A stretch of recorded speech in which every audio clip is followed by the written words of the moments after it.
Okay, good afternoon. Lemelson scholars, past and present, faculty and advisors, Lemelson TAs, past and present, UCLA alum, family, friends, and peers. Welcome to the 2025 Lemelson Anthropological Honors Conference.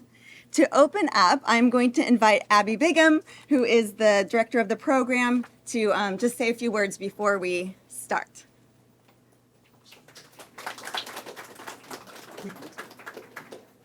Hello, everyone. Thank you so much for being here today. UCLA is a land grant. I'd like to open with an acknowledgement. UCLA is a land grant institution, and the Department of Anthropology acknowledges the Gabrielino Tongva peoples as the traditional land caretakers of Tovangar. As a land grant institution, we pay our respects to the Hono Vetem ancestors, elders, our relatives past and present, and emerging. Hello, faculty, students, family, and friends. Thank you so much for being here today to celebrate the culmination of 1.5 years of anthropological research conducted by our phenomenal Lemelson scholars. I am Abigail Bigham, the VC for Undergraduate Studies and the current director of the Lemelson program. It is truly my pleasure to share in the celebration with you today. Each of our Lemelson scholars have conducted original anthropological research, an analysis that started, albeit it was just an idea at the time, the fall quarter of their junior year. The journey to this moment has been filled with hard work, ambition, perseverance, creativity, scholarly engagement, probably some tears and frustration, but also growth and accomplishment. As a whole, the Lemelson program nurtures the talents of our undergraduates and fosters a deep spirit of community and collaboration among them. It is central to our anthropology undergraduate program, not to mention the Division of Social Sciences at UCLA. It truly is a program unlike any other, and we owe a sincere thank you to Dr. Robert Lemelson, who has generously funded this program since its inception 10 years ago. Thank you, Rob. So I'd like to take a moment to recognize the invaluable contributions of each member of our staff who have been essential in achieving the program's current success and for helping making this event today possible. Kimberly Webster, Tracy Humbert, Victor Sepulveda, Myrna D. Kikuchi, Drew Patterson, Jason Leong, and Paul Connor. I'd like to thank the Lemelson faculty, Linda Garo, Doug Holland, Tricia Toyota, Omar Boom, and Heather Lloyd, whose commitment to our amazing Lemelson students has helped them navigate their research projects, turning them from anthropological ideas to full-fledged studies, as well as graduate student Amelia Holmbeck, who has provided invaluable mentorship to all of our Lemelson students throughout their academic journey, encouraging them along, helping them to develop their ideas, and simply being a constant source of support and guidance. And finally, to our Lemelson faculty mentors, many of whom are here with us today. Your mentorship means so much to the students in this room. It is through your expertise, guidance, and wisdom that our Lemelson students have navigated their research from start to finish and are graduating from UCLA as prestigious Lemelson scholars. I'd now like to take a moment just to talk a little bit about Dr. Rob Lemelson. It is through his generosity and support that this program is possible. His generous gift has enabled the Lemelson Honors Program to emerge as one of the leading undergraduate anthropology research programs in the United States. But I would be remiss if I did not also mention that his support of our students extends well beyond the Lemelson Scholars Program, into classrooms through his teaching and his mentorship. Rob, thank you for supporting our students and making this program a one-of-a-kind experience for all of our scholars. Thank you.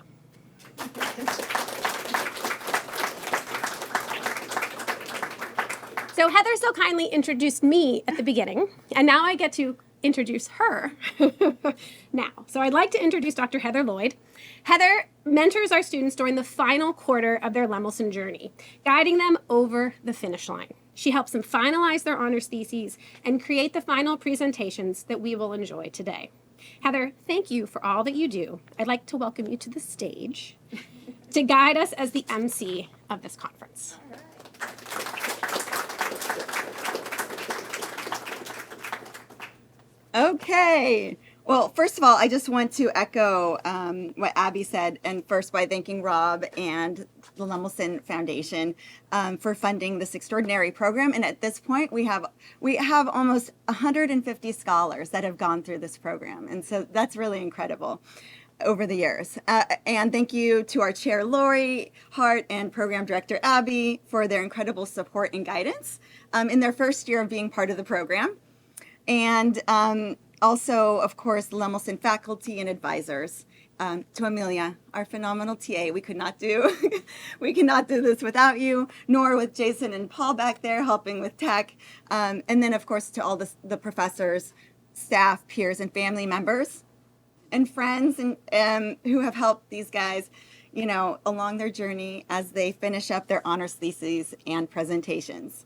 Okay, senior cohort, can you please stand up?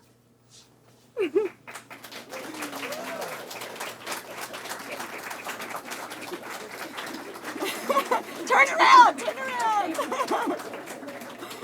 Okay, no, keep standing. I want to begin by saying congratulations for producing such rich, beautiful work and shedding light on issues we need to pay much more attention to in this world today. I want to thank each of you for your passionate dedication to producing excellence in undergraduate anthropological research. Okay, you guys can sit down. But you have put your hearts and souls into this, right? And maybe a few tears, like Abby said, for some, which is evident, through your incredible work. You really have put your hearts and souls into this. I couldn't be prouder. And by the way, we're not the only ones who think their work is phenomenal. Two of our dear scholars, can you please stand? Yancy and Christina, who have won this year's Dean's Prize for Excellence in Research, which is awarded for outstanding research and creative presentations at the Undergraduate Research and Creativity Showcase. Huge congrats to you guys. You can sit down now.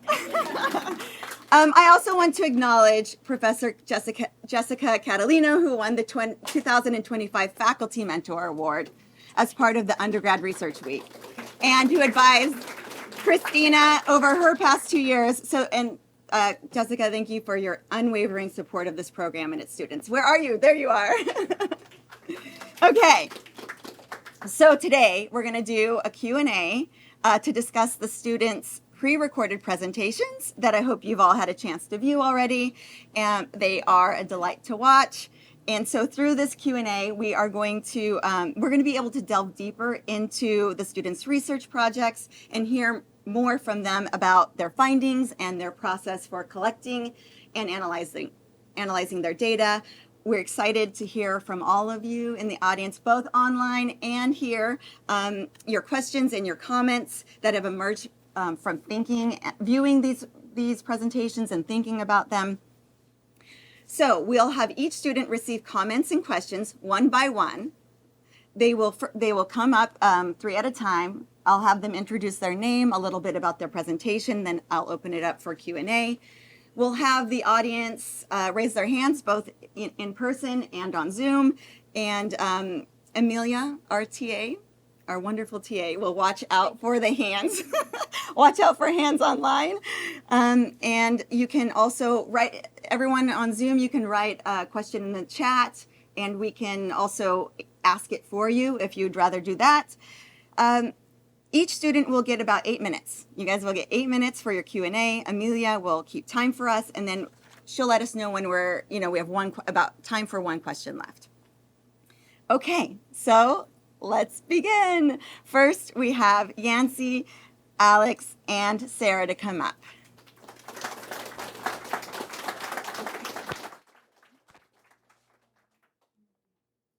This is our mic, you guys.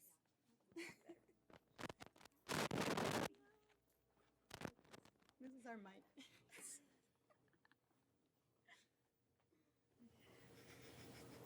Okay, Yancy, you're first up. So can you please introduce yourself, your first and last name, and then last names actually, and then briefly tell us about what you studied. So, hi everyone, my name is Yancy Rosales, and I looked at a cultural institution called Cofradías into Nahuatl communities from Western El Salvador. And I looked how they have appropriated them, and I argue how this reflects how settled colonial nations have and continue to reinforce systems of oppression. Okay, and I'll actually read your title. I forgot to read your title. And so Mm. she wrote, "We do not depend on you." Know what, Pipil? Mhm. Efforts in preserving identity and ancestral knowledge in Western El Salvador. Okay, so here we're going to open it up for questions. The 8 minutes begin. Yes, Jessica. Nancy, thanks so much. I really enjoyed your presentation, and I was wondering if you could speak more as you're looking at this sort of form and its relation to Christianity. I like the way you also pointed out its relationship to governance and sort of political structure, and I was just wondering if you could say a little bit more about that. Yeah, just like in general. Yeah, or Yeah. like what you found, how you connected it to the ways that people govern themselves and their communities and think about their sovereignty. Yeah, so for Izalco, one of the towns that I worked with, they have an ancestral government and it has its origins in colonialism. But through this ancestral government, they're able to govern themselves. It works just like a government institution. The way it's structured, the cofradías, I think I mentioned in the video, the mayordomos, where the leaders choose the mayor of the commune, then he makes decisions for them, and the ancestral government represents them at local levels, but also national, international levels. So that's for Salco. And then for Quisnahuat, it's the cofradia, like the community itself that makes decisions for themselves. So it's like in a way it's like their own government. Yeah. Yes, in the back. Oh, hi, Diane. A Lemelson scholar from last year's cohort. So, hi Yancy. I just want to say, first of all, your work was phenomenal. Thank you. I'm really proud to see it. Two questions. One is, how has this research helped fortify your sense of identity, and also in terms of navigating, a world far from it? What's next for you as the next mission? Well, I grew up in El Salvador, so I grew up with the mestizaje narratives, always emphasizing, like, our half, Spaniard heritage, and kind of always forgetting the other half, the so-called other half. So it has allowed me to see the other side of history, how it's narrated by the communities, and in a way, I guess the the truth of the history. And I'm hoping to go to graduate school and continue to work with the communities and continue to connect with my heritage and my culture.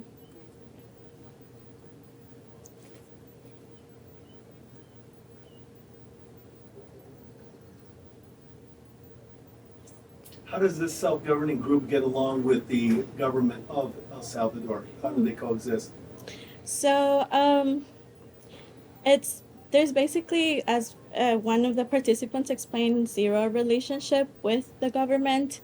Um, the government tries to help, but as governments and politicians come and go, so the help also comes and goes.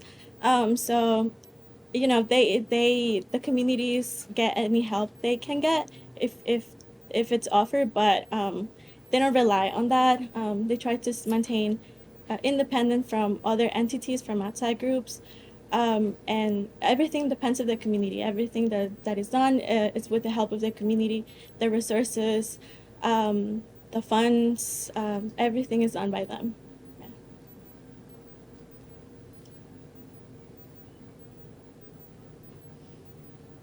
And we always like to ask, you mentioned you want to go to grad school and continue studying. So do you have ideas about like what you would like to continue studying? Yeah, I want to get my PhD in anthropology. Hopefully that's the idea.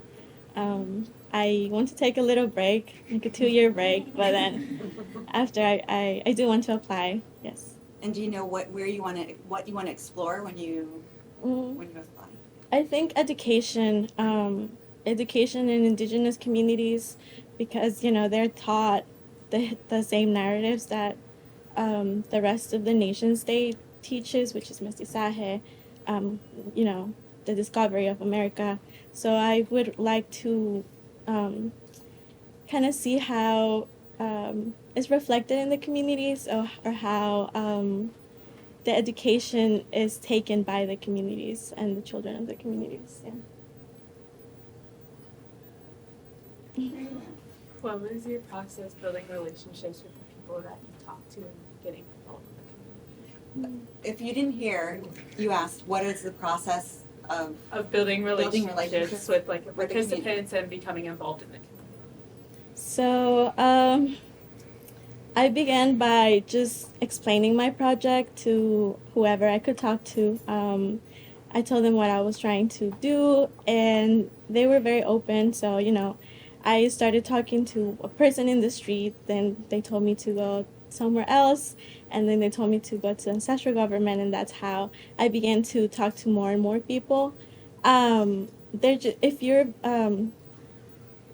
If you're a student and you want to connect with your heritage, they're always happy to help, and yeah, they were very open and helpful in that way for me to begin my project and connect more in depth with the communities. We have time for one more question. Nancy, great work. Thank you. Can you say something a little bit about language politics as far as how you conducted this research between working with indigenous language as well as Spanish? Yeah, so everyone speaks Spanish. There's only a few people that speak Nahuatl, which is the language. So it wasn't that I had to learn another language or anything. Everything, communication was in Spanish. There are attempts to teach the language to children. So I think that was one of the ways that I connected with them, enrolling in classes too. But yeah, it was Spanish. Yeah. We do actually kind of have time for one more question. I saw a hand over there. Yes, I just wanted to know if obviously they speak Spanish, but the language itself, the indigenous language, are they finding ways to try to revive that and pass it on to future generations? What does their future look like in terms of maintaining their ancestry alive? Yeah. So in Quisnahuat, there's a Nahuatl school. They get help from nonprofits. So the teacher, he doesn't get paid. He does it because he wants to teach it. So he's been doing it for 30 years. And although the funds and resources are limited, he tries his best. So actually, I'm helping him. We were working on a presentation yesterday to try to get funds for chairs and tables for the students. So he just tries to reach out to people and be able to get resources so he can continue teaching it. It's hard. There are elders that have stopped teaching it because there are not resources, but they're trying to teach it to children. Yeah. And actually, they're recording a music album in Nahuatl. So there are projects that are happening. So it's All right, thank you. Thank you. Congratulations again for getting the Dean's Prize. Thank you. Such an honor. Okay. So next we have Alex, and her project is called Mind the Gap, Disability and the Challenges of London's Transportation System. So please introduce yourself and your project to remind people. Hi, my name is Alex Gabriel Yingling, and I explored the intersections between disability and public transportation in London.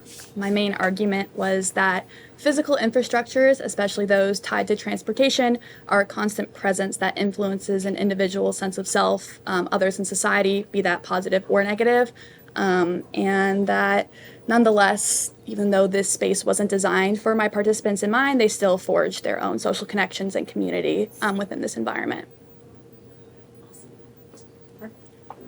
Okay, do we have first question for Alex? What's that?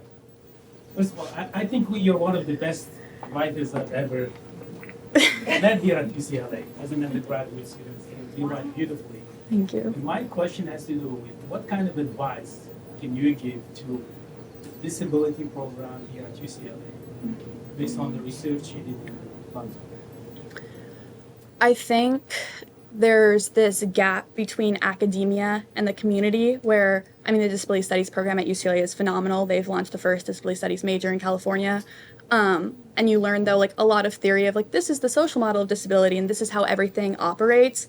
But in the community, like in real life, it's not as picture perfect as that. And I think stressing that community aspect, the like participant observation that we engage in anthropology, I think integrating more of those methods, because my participants didn't talk to me through the lens of the social model of disability or through like infrastructure relationships. They were just talking about their experience, and I think there's value in being able to just interact on that level and then come back to the academic institution and then analyze it that way.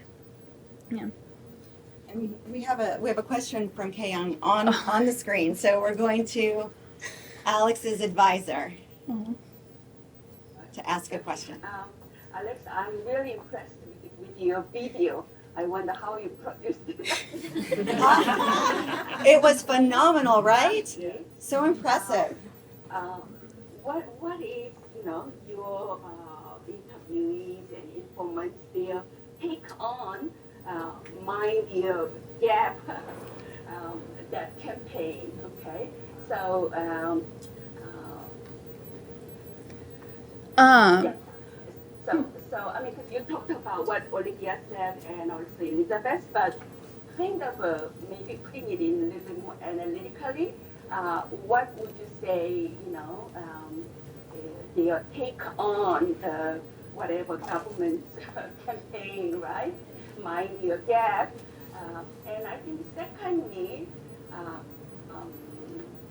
I kept asking you this question, but I don't know whether you're able to put it in the last draft. But what do you think that your positionality impacted on research findings? Even how you are, and nothing can be done about who you are, but how it impacted on the answer or research findings. Yeah. Thank you. So for the first, sorry. Else, you want to repeat the first question? Yeah. Oh, yes. So the first question of like mind the gap and more like the analytical background of it, if I'm interpreting that correctly, a lot of it, which will also be in the next draft that I send you, is Professor Park has really challenged me to engage with resistance theory, and in addition to like agency and independence, because when my participants are saying like, oh, I'm using this for social connections, or I'm using this as like another form of transportation, they're like minding the gap in their own individual ways, and showing that resistance of not just engaging in bodily unconsciousness of going on the tube and things like that. They're in like tapping into that bodily consciousness of every time they get on the cycle, they're thinking about what their body's doing.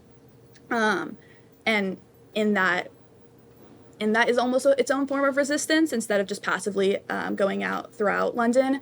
And then also there's resistance to in the social connections that they're forming, because again, they're within an environment that's hostile to them, both infrastructurally wise and then societal wise. They're creating this like little niche social connection. And then regarding my positionality, that was, I think, the biggest challenge of this research, because I'm a non-disabled individual and I was questioning like, should I be doing this research? Like, what is my role doing it?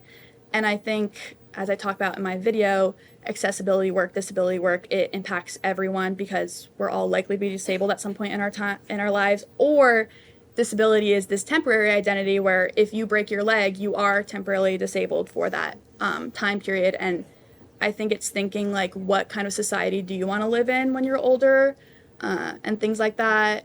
And then also, I think I had a very ignorant view towards disability until I took my first disability studies class here, and I was like, this is an identity that will never affect me. And then it was paralleling very just timeline wise with things that were occurring at home. And I was like, wait, this is actually very prevalent in my life at the moment. Yeah, and I was always worried, I think, about like what if my participants would like be hostile or anything like that, and they were more than welcome to talk to me. I think of one example of a participant being like, I always have to like have a car to get around, and she was like, you understand because you're an American and like you need a car to get around everywhere. And I was like, yeah, I guess you're right. So yeah.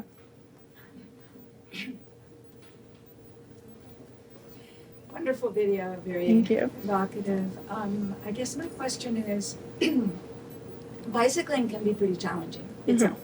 So I'm wondering what kinds of things your opponents told you about the challenges of bicycling itself, given that the ranges of disabilities I'm assuming are quite broad. So what sorts of things did they say, and what sorts of, to follow up on Omar's question, what sorts of accommodations could bicycles make? Yeah. So my main field site was an inclusive cycling charity in South London, and I had no idea that so many inclusive cycles existed. There's trikes, there's e-assist, which, to your question, helps with pedaling and things like that. There's a bike where a sighted individual can be in the front to steer while an individual sits in the back to pedal.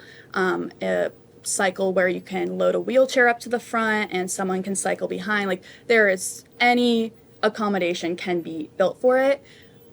With some of the participants I was interviewing, it was kind of like broke down to one of my participants used cycling as a way as this alternative transportation system, whereas other ones were more like, oh, I use this like socially. And when I talked to them of like, oh, why isn't this going to be your like other form of like an alternate transportation system, they were more so like, the world is not designed for disability, and then it's definitely not designed for accessible cycles. And a participant's like, yes, I rent from the charity sometimes, like for long weekends here and there, but where do I store it? Like, there's not standard bike racks. If you go and look at it, it's only for the standard two-wheel cycle. They don't know how to fit a trike or to fit a tandem and things like that. So that participant was more so like, oh, if someone sees this on the street and I've like haven't locked it properly, are they gonna like go take it from a joyride because they don't like understand what it is? Yeah.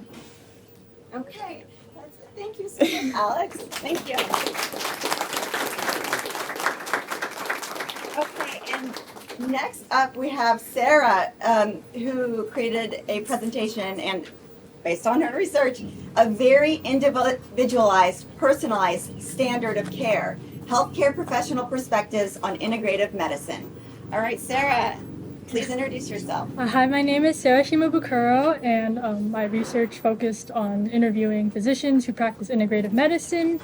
And through this, I found that alternative forms of medicine, such as traditional Chinese medicine, can give an additional tools of helping patients. In addition to that, integrative medicine can also provide like a new way of thinking about medicine, such as the whole person health approach. Okay, we're having trouble hearing you a little bit, and so just maybe project one. Okay. Okay. Okay, do we have any questions for Sarah? Yes. Okay, so I haven't watched your presentation, so sorry. But I guess generally, could you maybe touch on like any like skepticism you faced about like these integrated medicine techniques, or kind of how patients and doctors are integrating it with what might be seen as more like traditional Western medicine? Yeah, so at the specific field site that I was at, was the Center for East-West Medicine at UCLA, there wasn't particularly any resistance there because it is like a well-known research institution. But in the literature that I read beforehand, I did know that there was a lot of resistance towards it, just because like people are not very familiar with it. They don't know if it's effective. So I guess one way that can increase like accessibility is to like increase the amount of research in it, so people are less skeptical if these modalities work or not. In the back. Hi. I really enjoyed your presentation. It seems that integrative medicine has been really growing in the field recently. I was wondering if you'd talk more about how the future of integrative medicine looks, particularly how they grow in research or maybe even public perception looks. Yeah, so I guess like the role of just like expansion, such as the Center for East-West Medicine, they've done a lot to expand the field of integrative medicine, such as offering courses on it to the general community, and things like this can just help increase accessibility and help people just learn more about it in general. So, I think just education on what it is and what it can do will really broaden its field long term.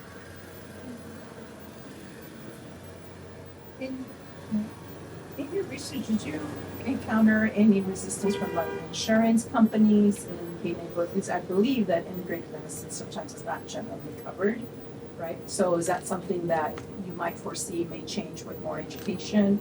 What is your sense from your physicians that, what do they see as in the future? Yeah, so there are some forms of like integrative medicine practices that are covered by insurance, such as acupuncture, and then there are others that aren't, such as herbal medicines.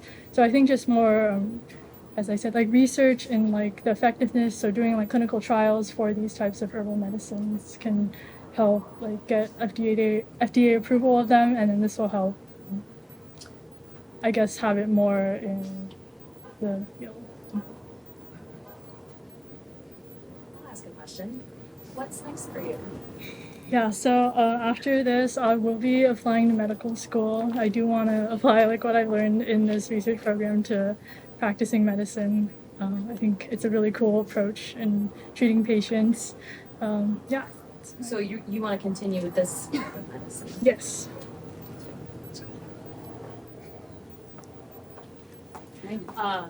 I don't know if you've been like involved in other pre-medical stuff during your time here, but do you think integrative medicine is being incorporated into that too, not just like standard like volunteer or clinical rotations? Like in terms of In general, like I like in your other involvements in medicine throughout UCLA, like do you think integrative medicine is also being incorporated into that, or is it? Do you have to still seek it out specifically? I think there's a lot of like different modalities that are becoming like more accessible. Like as you've seen like on UCLA campus, there's a lot of talk about mindfulness, meditation, and just stuff like that can help with wellness. And this is like a part of integrated medicine, although it is not what I particularly studied. It's not particularly part of traditional Chinese medicine, but it's also like encapsulated in integrative medicine, and you can see that more and more on UCLA campus. We have a question online.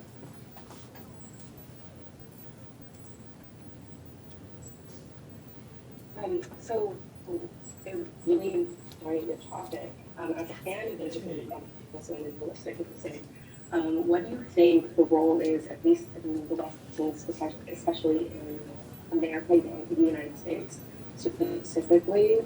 What do you think the role is in terms of capitalism and potentially lack of profit? Because what I find is in integrative holistic medicine, especially herbs that are like locally forageable or accessible, it increases better agency and therefore access to something that is low cost. Pharmacies, pharmaceutical companies, corporations cannot profit as much off of it as it's not proprietary. So what do you feel like the role is of capitalism in the resistance against incorporating more integrated medicine into our United States healthcare system? Yeah, I think that. And hello, Jasmine. Hey, Jasmine. Hi. Yeah, I think that like the role in like pharmaceutical companies and capitalism. Just speak up. Okay. Yeah, I think that the role in pharmaceutical companies and capitalism in expanding integrative medicine, there could be like a pushback. But yeah, integrative medicine as a whole can be like a, how do I say this? In the long run, integrative medicine practices can help, I guess, like big hospitals and stuff spend less money in the long run. Because if patients are doing these types of self-wellness, self-care, they'll be able to stay healthy for longer and then have less symptoms like as they get older in the long run. So this could help. And maybe like this pushback, like with hospitals and healthcare, can push back against pharmaceutical companies. But I really don't know too much about that role in medicine. We have time for one more question.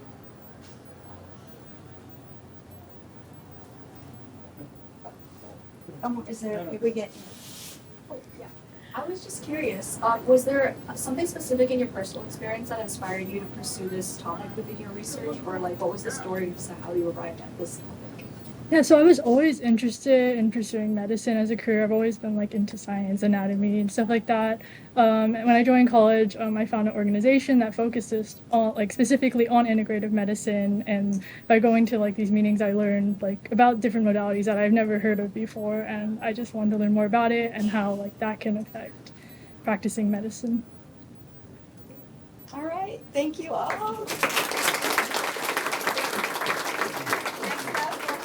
Clarissa, Izzy, and Daniel join us. Just come on down. Good job, guys. I heard we were just going on with it. This is a weird chair.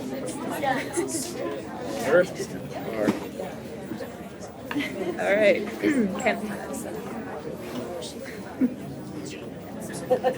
Okay, we're going to start with Clarissa. I know it's toasty in here, guys. Thank you for all of your energy.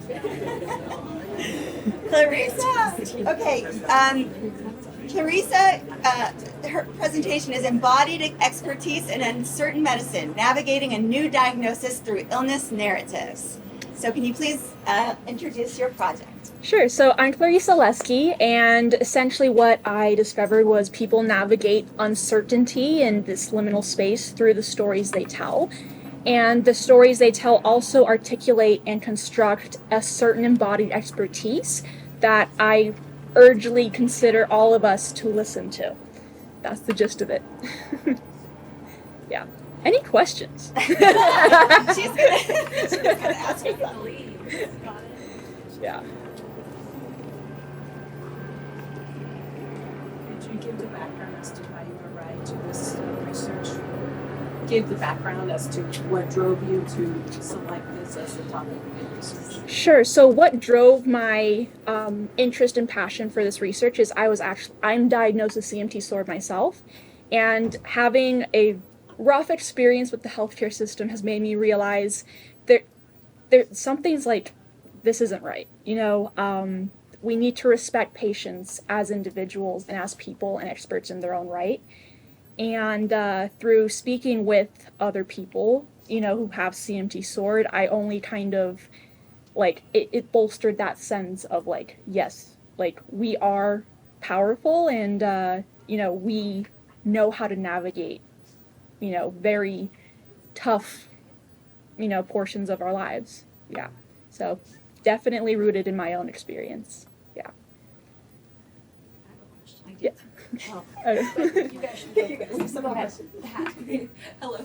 I was wondering if, like, through the process of discovering this power of narrative in your research, like, do you think there are ways in which this understanding through, like, your project can be incorporated further into advocating within, like, the medical space and, like, within just, like, disability communities for, like, what you mentioned, like, that use of narrative and embodied expertise. I think you used the term embodied expertise, is that correct? Yeah. Like, I wonder if you could just speak a little bit more about that and how, like, you think, like, that understanding could help be incorporated and to help further, like, support in these communities.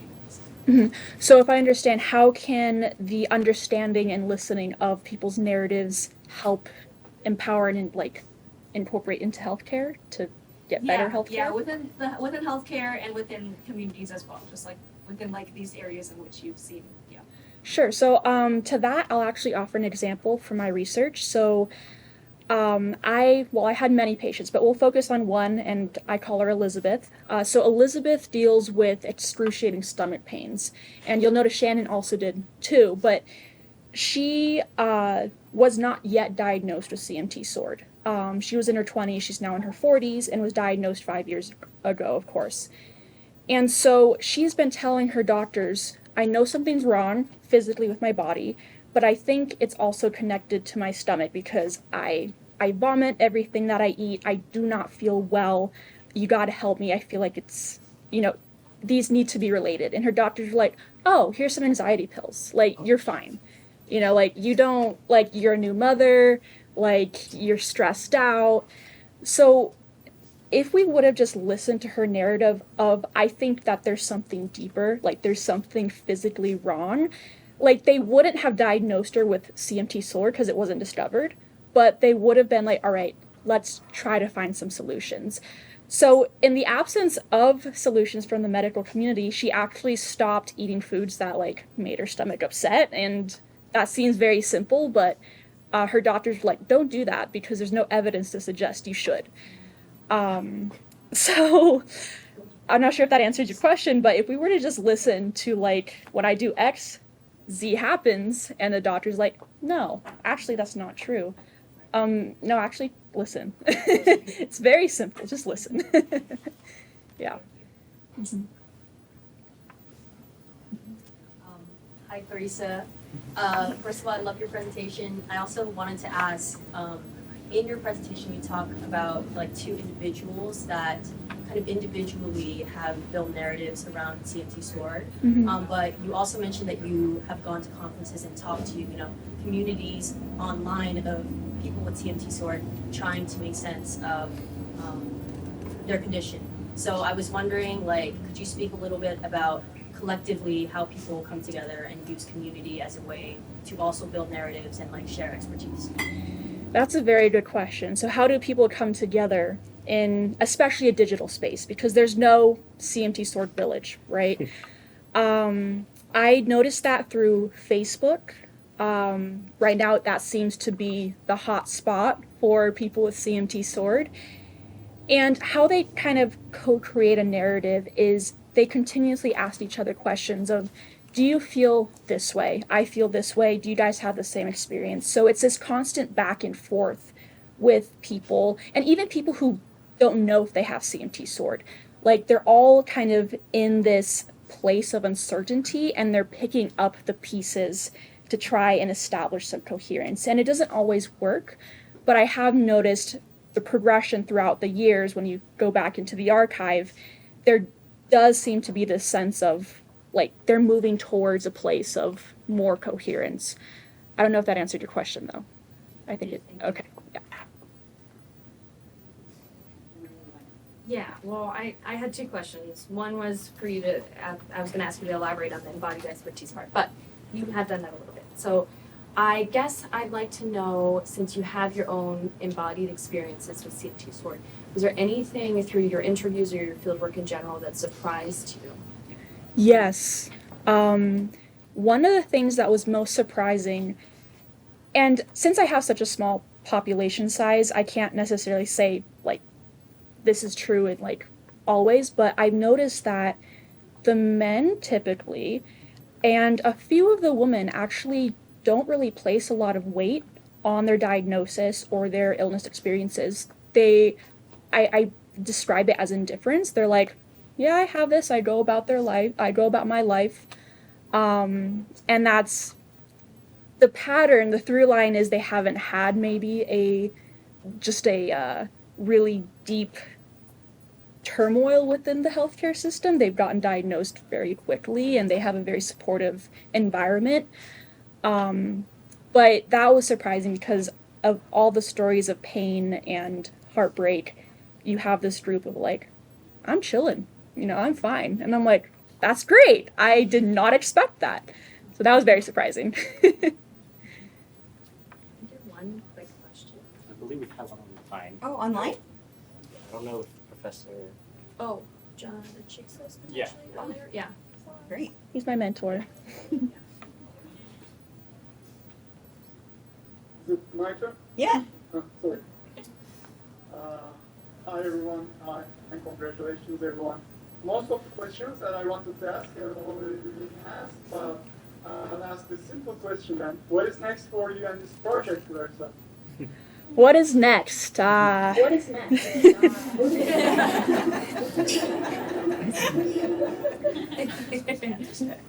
Good question, Professor Chiksa. So I got into a master's program for medical anthropology at University College London.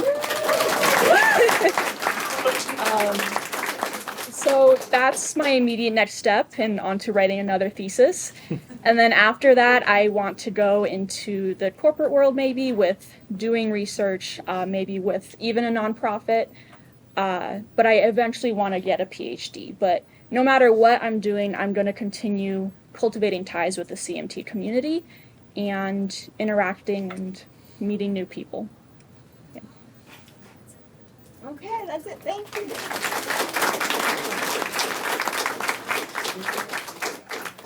And next we have Izzy, Voices of Empathy, Socialization into Youth Agency and Inclusion through UNESCO Initiatives. Izzy, can you please tell us a little bit about your research? Yes, so I researched how members of UNESCO were enacting empathy by essentially fostering youth agency in both school-age children and college-age children. And I looked at, how they understand empathy and then how, in turn, their understanding of empathy led to youth enacting this. Okay. First question, Jessica. Thank you. I learned a lot from your presentation and was inspired by some of the projects you wrote about. My question is about life cycle.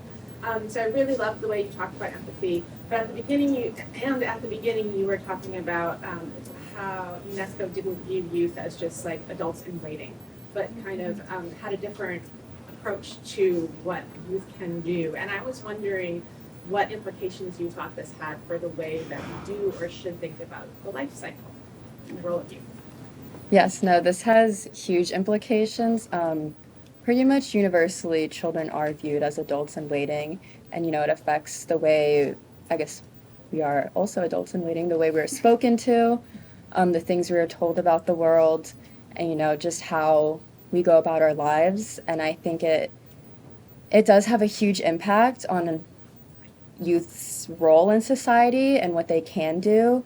And my participants firmly believe that a lot of young people have better ideas than some older people in this world, and that since young people are so connected with one another and a lot of the times more in tune with certain things that are going on, they will have more of an ability to see things in a different way, and they do bring a different lens to all these social issues and maybe even better solutions.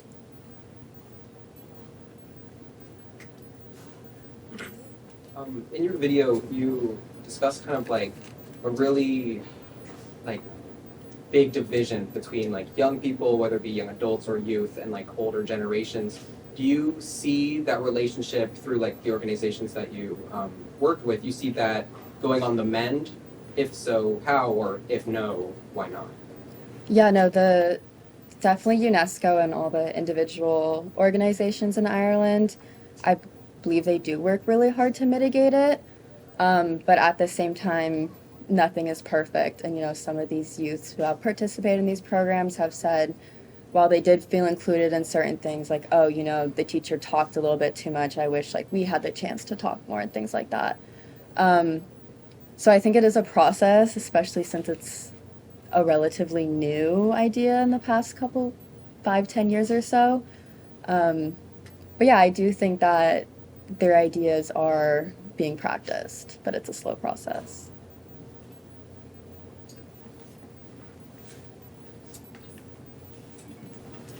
Very interesting project.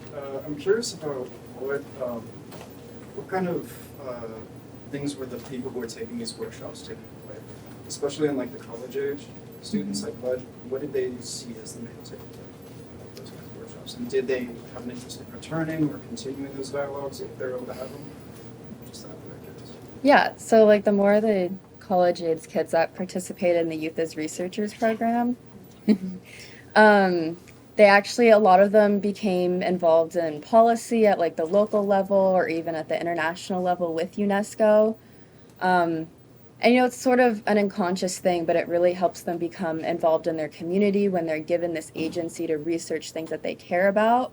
They're able to make a change, and in that they, again, like they involve themselves more in their community and are able to actually change policy and have an effect on that. lots of questions. Go ahead.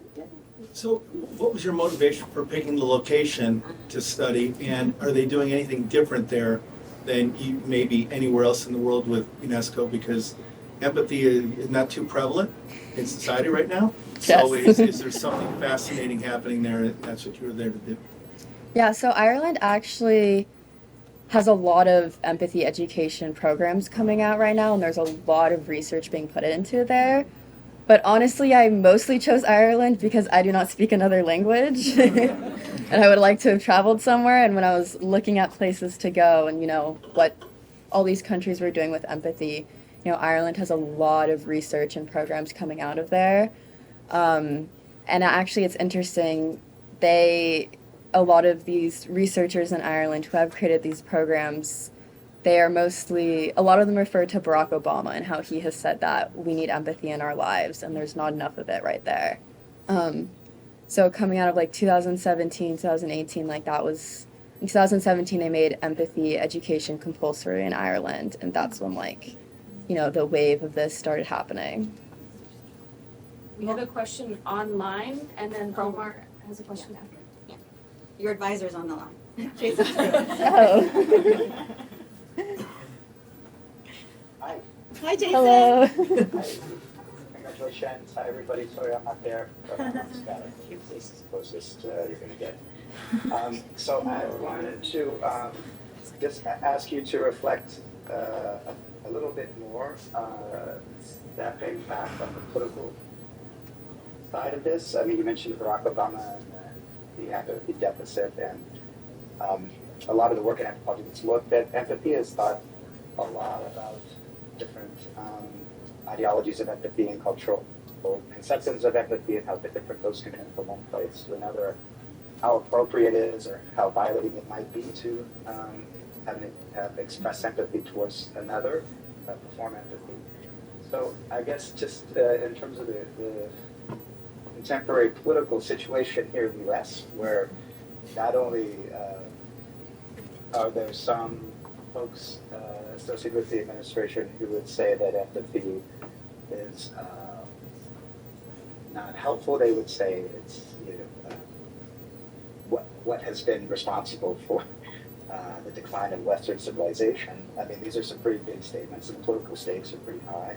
So I guess I just want you to reflect just upon that kind of broader political situation here, but then also to what extent it ties up with what some of the folks you talked to involved in the UNESCO programs were responding to. Now, of course, they hadn't had this version of Trump 2.0 yet, and that was, who could have known, that someone like Elon Musk would make those kind of statements. But I guess just now where you are at, with the project kind of behind you, if you could just reflect on that particular situation a bit here in the U.S. That'd be great. Thank you. Great project. Yeah, thank you. So, with the political climate, a lot of people have been saying that empathy is, it doesn't have a place in government. It's just purely emotion. But with my participants framing empathy as a skill, and humans are social beings. We all depend on one another. We all interact with one another. Government politics is international politics. It's all about interacting with one another. And I believe that we cannot interact with one another properly without understanding more than what is being said, understanding what someone's thinking, understanding where someone's coming from. I think empathy is a very useful skill in politics, and that it should have a place in our lives. And I believe that if it is framed in a way as a valuable skill instead of a wish-washy moral concept, then I think it can improve our lives, improve our communication, which isn't going over too well right now. I think it really could have a valuable place if it is framed to these people in a very certain way. Omar, do you have one last question very quickly? So actually, my question builds on Jason's question and your answer. So one of the critiques of these UNESCO programs is that they're always top to the bottom programs. Yes. So they're coming sometimes from institutions in Paris, and then they're dictating to people how to do the business of either relations. So how, did you feel that in this project that you worked on in Ireland, that there was an engagement between this community that you're looking at and the people who are actually pushing for these programs within the context of Ireland? Yeah, I do believe, at least specifically in Ireland, there was not as much of that top-down coming straight from UNESCO. My participants more work on their own, and their background is in community engagement, and they more so do what they want to do, and UNESCO approves it or doesn't afterwards. So in this way, they're very involved with youth, and they're also very involved with a lot of nonprofit youth programs that work with and for youth. So I think in this way, it is a more even playing here, and I do believe that my participants, they do include youth in their decisions and their understanding, especially coming from a community engagement background and youth engagement background. But I don't believe that is seen as much elsewhere by UNESCO. I believe this is a somewhat unique case between Ireland and the United States. But yeah, so it's a little bit more horizontal than this traditional top-down. All right. Thank you, Izzy. All right, Daniel, you're up. Daniel did his presentation. I wasn't expecting to build a mommy village. Resilience and social support among single mothers in Los Angeles transitional housing. All right, Daniel, please present or talk about your research. All right. Hello, everyone. My name is Daniel Nava. I studied the experiences and resiliency of single moms in transitional housing throughout LA.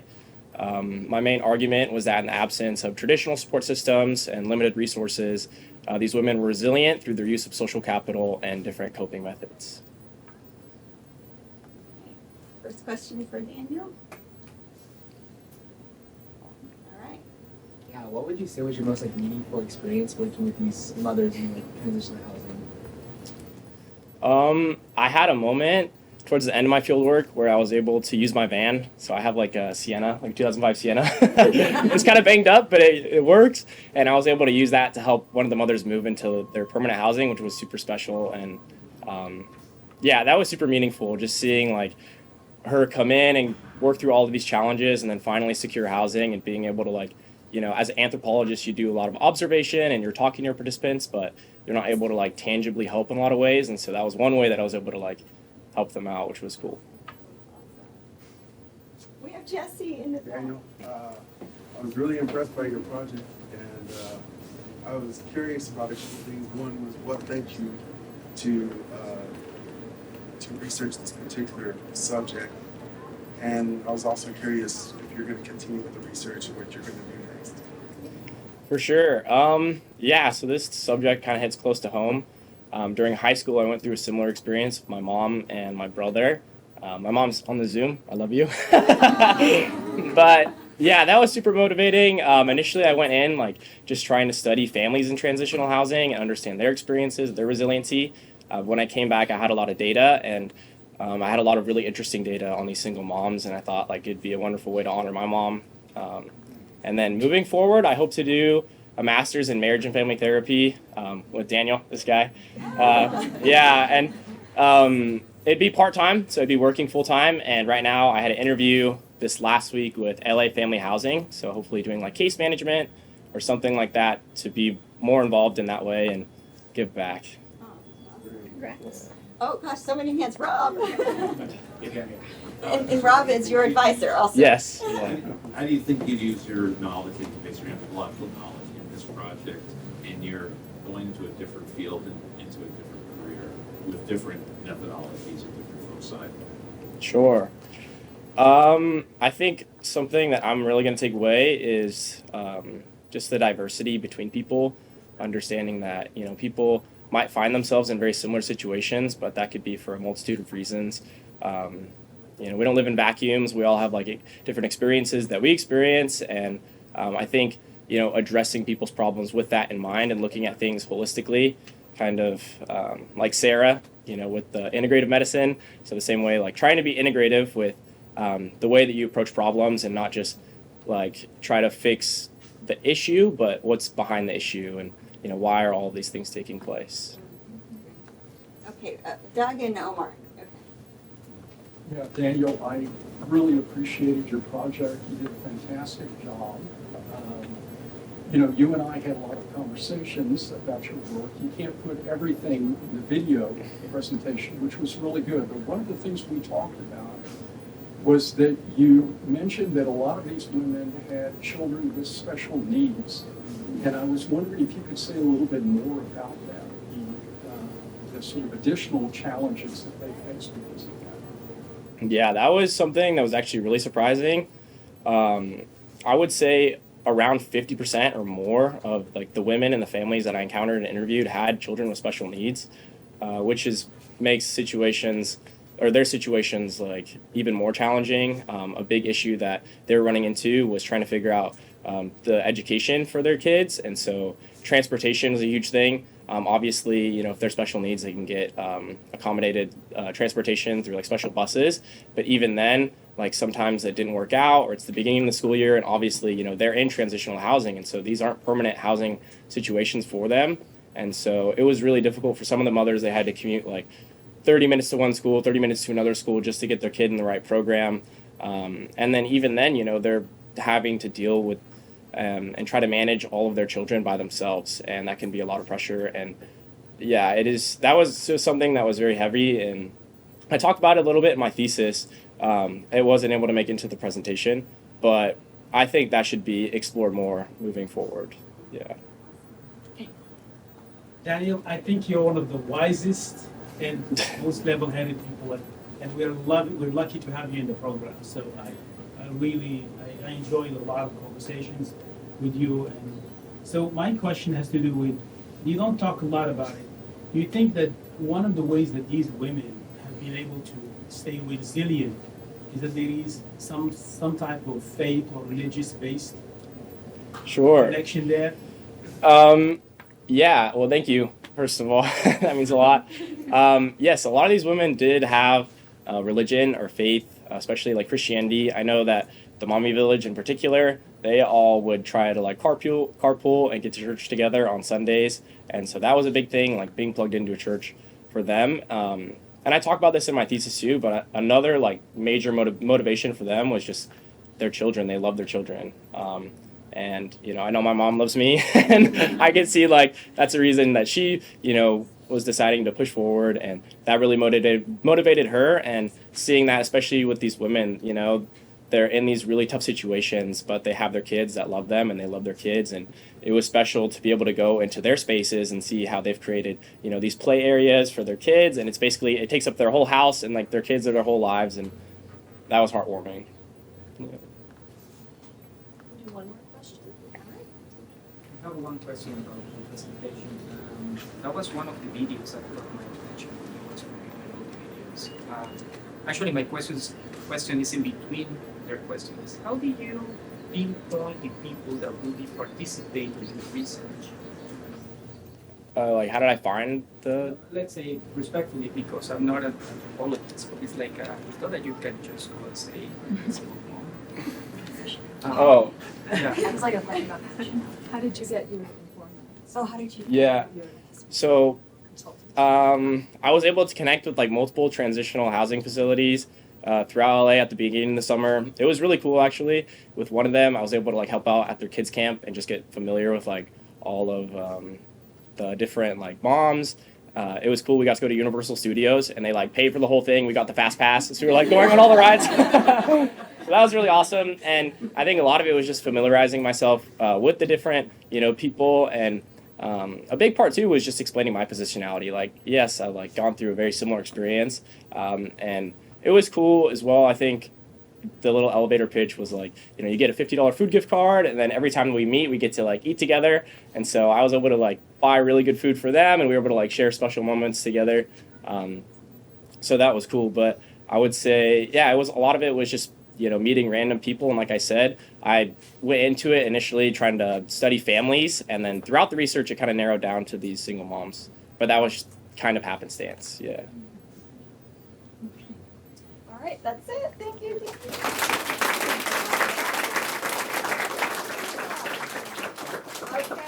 next up, we have Greer. Okay, let me get mine. You guys know who you are. Okay, Rena and Nora. Come on down.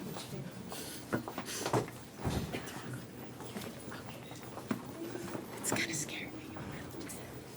Okay, first up we have Greer Little. And so I'm going to have you introduce yourself and your research. And Greer's presentation will actually be online later.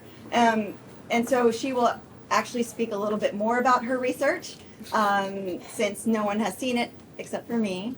And yeah, and it's a beautiful piece. So just stay tuned for that, coming hopefully online tonight. So can you just take a few minutes to talk about your research and tell us what you studied and what you found? Okay. And project. All right. I studied Black placemaking, and. Oh wait, I did say your. Did I say your title? I didn't. I'm sorry. No, you're good. Fighting back the suburbs. Black placemaking from below. Yes. So I feel like the title says it. Black placemaking and suburban experiences of homelessness and also housing. Yes. So what do you go out and study? In Silver Lake, Los Feliz, and Echo Park. That's where I recruited folks to participate. There was a nonprofit in the area that I had been volunteering with since 2020. And I guess I was sort of motivated. Well, it was the first place that, like, in the neighborhood that I grew up, I was like, oh, there are Black people here, and we're, like, gathered. And that, like, sounds kind of crazy, but that for me was like, wow, this is this is cool. And so I was interested with speaking more. I was interested to hear more about people's experience. And some of my key findings were that, one, the housing management system sort of individualized casework in a way that suppressed people's critiques of the system, and made the issues very separate, made their issues very separate. So people really had a lot of trouble, like, collectivizing around sort of, like, the demand for rights in their housing. There was a lot of, like, imposed rightlessness.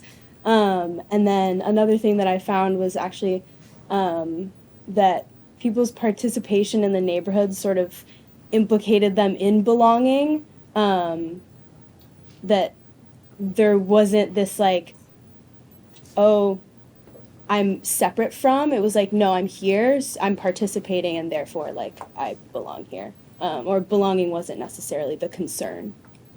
So, yeah. Is that okay? Yeah, Sure. that's. Okay. So what did you find to be the most interesting thing coming out of your research? Or disappointing, or I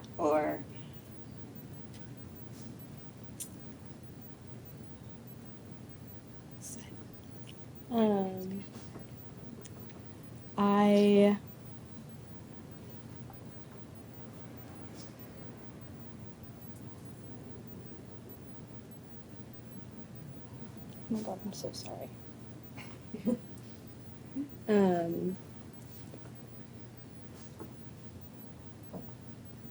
I mean,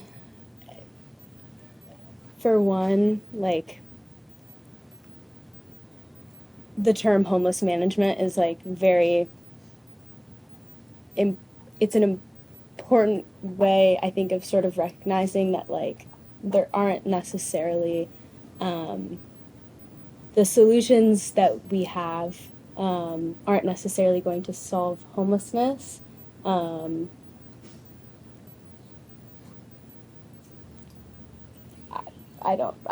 sorry. I don't. Daniel has a question for you. How did people feel about their sense of belonging, and, like, what was the main takeaway that you got from your participants about how they belonged in the neighborhood? Yeah, people. So it was initially very motivated by belonging. Like, if y'all heard my my proposal, I was like black sense of place and belonging, and I was very interested that people weren't really concerned with, like, people weren't making claims to these neighborhoods as their own. Like, for example, I was working in Echo Park, and one of my participants was like, you know, my neighborhood is South Central, even though he's like he lives in Echo Park and has for 12 years. He sort of like described his relationship to the place based on like how he was interacting with other people, and a lot of his reflections were like sharing stories about people, remembering people who had passed away, and yeah, just like pointing out every individual, like everyone he knew, he would point out like their relationship to the neighborhood. So yeah, I feel like belonging was very like participatory. It was like, where are you in the neighborhood, and like what do you do in the neighborhood?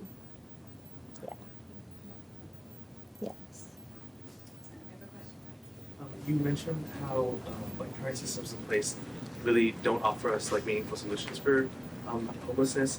I wonder, did you have the opportunity to explore how your participants like conceptualize like a world beyond these systems, or, like how they imagined they might, like the world might change in order to accommodate, I guess, or you know, yeah. Do you know what I'm getting at? Yeah, people shared a lot of their visions for like housing and like a way through. One participant who I like continually go back to talked about like, and he was also talking about like healing within the Black community, but he talks about this like farming community and like going back to like trading and bartering and like working with our hands, and just sort of like, he's like, we need an alternative to capitalism and like an alternative to the 9-to-5, because that system doesn't work for everyone. And actually like another participant, someone who lives in Echo Park, shared a lot of his reflections about his own family's origins in LA. And he was talking about how like his dad would actually go hunt. And I was like, wow, that's crazy. So there's a lot of like agency and self-sufficiency, sort of like changing your relationship to the state, and having access to like land. And like someone shared the other day, like, where do you go when you have nowhere to be? So it's like having physical space to like ground yourself in, is like, basis for making life, making home. And it also revolved a lot around community and relationships. We have time for one more question. How did you go about recruiting your participants? Yeah, I had this relationship with a nonprofit in Silver Lake, Los Feliz, Echo Park area, and I was volunteering there, hanging out. I would like sort of announce it at the beginning of program that like I was doing this research project, and then the volunteers sort of like helped identify people who might be interested, since there had been sort of a long time that I wasn't participating in the program, in like that nonprofit's programs. I initially hoped to speak to people that I had a relationship with already, but unfortunately those people were like no longer around. So yeah, I just sort of was at this nonprofit, talked to people, yeah. Said what I was with. Okay, that's thank you, dear. Thank you.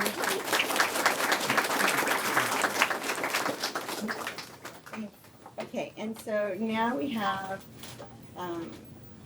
is it Raina has that? I don't know. I don't know what the list is. Yeah, I think it's me. Okay. Okay, Raina, her presentation is Sometimes I Regret Having My Daughter, Navigating Motherhood and Gendered Labor Systems in Japan. Hi everyone, I'm Raina Cooper.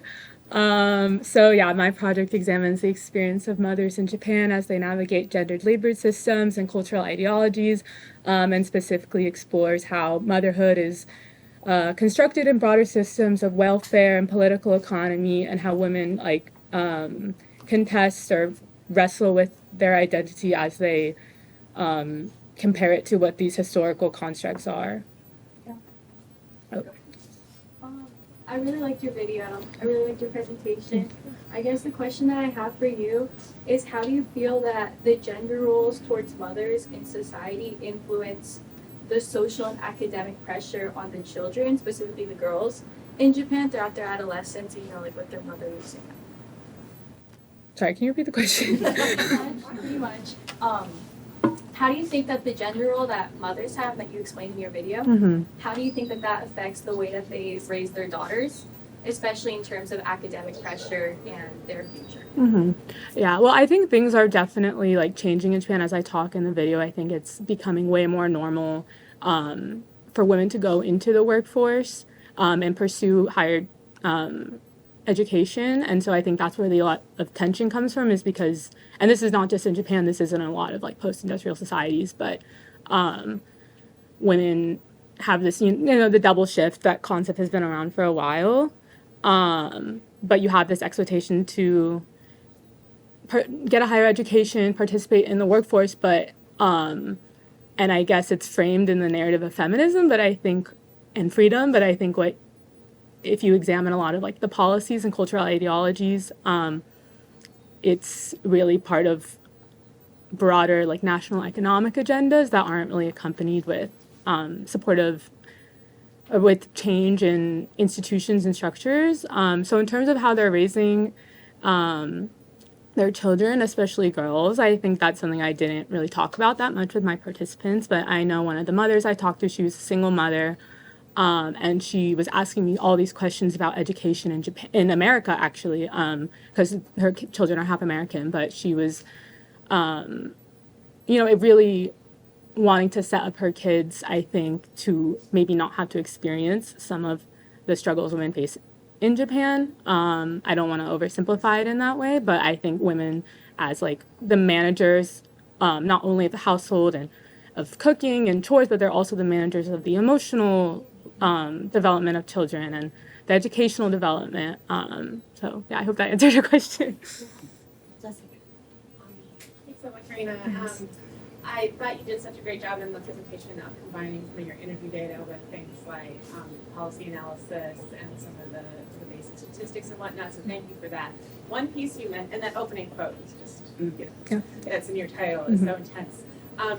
You mentioned in your presentation that you also were drawing on your experiences of living in Japan over the summer, and I was wondering in that context, so you're talking to all these mothers, did you interact just in your everyday life a bunch with people sort of at your stage, like, and how were especially young women, just what was in the air in terms of talking about these issues, or when people who were kind of your peers heard about your project, what did they have to say?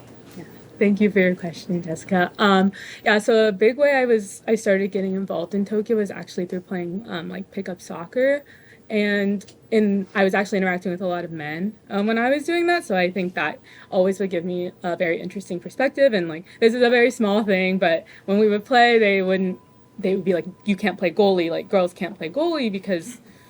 Yeah, you don't want like the soccer balls flying at whatever it was. So I just think I would like notice a lot of things like that, which also happens in other places too. But I did was fortunate enough to also interview someone who was almost exactly our age, graduating this year. Thank you, Derry, for connecting me. But yeah, and she is someone who actually really does want kids. But she was saying how a lot of her friends don't want them. So I think that was. Even if people do have kids, I think it's delayed. Which is very interesting in a country that does, you know, does value family and children a lot. And I think something also really interesting about Japan is that the out of wedlock birth rate is like extremely low. It's still like under 2%. So I think it's not only the question about having children, but it's also about marriage and those kind of relationships. Because in Japan, typically if you have kids, you're married. And so it's like, that's the first step, is getting married. And I think people are also struggling a lot with those like personal relationships. And then the young people I talked to, that was definitely something that was hard, because someone was mentioning how even when people are having kids, they're having only children. And he was an only child, and how he thinks it's like impacting the way that people are able to socialize, and how having siblings is really important for social development, and it's people feel very isolated in that way. And then he also mentioned that the government is trying to implement this like dating app, which I thought was so interesting because it's clearly a concern for the government. So when people are navigating these things, they're also considering the fact that it's definitely like a concern for like the broader society to maintain the birth rate and to maintain the welfare system. How do you think the interaction between the state and businesses in Japan is going to shape the future of mothers and just women more generally in finding work? And to give a little bit of context, for example, it's less advantageous for a company to hire a woman if within a year they're going to get pregnant and have their daughters, have their sons. But they can no longer work at the company, yet the company continues to pay them maternity leave. Mm-hmm. And so but obviously this falling birth rate is a concern for the state, yet women are still trying to get into the workforce. So could you speak a little bit to that? Yeah, no, thank you for your question. I think that's something really important that I wasn't really able to delve into that much in the video. But historically, there's been they call it the M-shaped curve with women's employment. So you see a peak in their 20s, and then it kind of dips in their 30s, and then they re-enter in their 40s. But I also didn't talk about this in my video, but it's very important that a lot of women in Japan are employed on a part-time or a regular status, because a lot of Japan's companies, corporations, and I think this is definitely changing, especially as like multinational companies move into Japan and people start working for companies with different cultures and different policies, but the employment system values seniority a lot. So like you said, for women, if they're going to get pregnant and have kids and get married, then companies don't want to hire them. So in the past, like even up through like maybe the 80s and early 2000s, like women were funneled into these, administrative secretarial roles, and men were funneled into these managerial positions.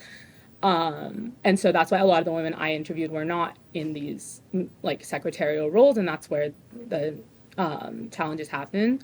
But I think, like I mentioned this in my video, but the welfare system does really rely on this kind of like combination between the corporation's lifelong employment system, which a lot of people get their benefits from, because if you have a man who's working 80 hours a week and earning all the money, he doesn't have time to help with the women, and then the woman is expected to do the domestic labor, so then the state doesn't have to provide it as much. And I think just when you look at the statistics, they're so shocking, and even though the policies are there, like parental leave, they're not, it's still culturally a little taboo for men to take parental leave. Yeah, hope that answers the question. Yeah, thank you so much, Rena. Okay, up next we have Nora, who did a presentation called Everybody Speaks English, the UAE Linguistic Landscape. Okay, Nora, introduce your project, please. Hi, my name is Nora El Sabi, and my project is about language ideologies, especially between English and Arabic in the United Arab Emirates. And hi to the people on Zoom.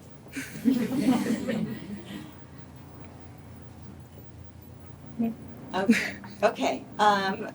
And you want to say a little bit about like the landscape? Oh, okay. So English dominates mostly in the public sphere. It functions as the lingua franca. Everybody speaks English, and Arabic is delegated to being in the home life.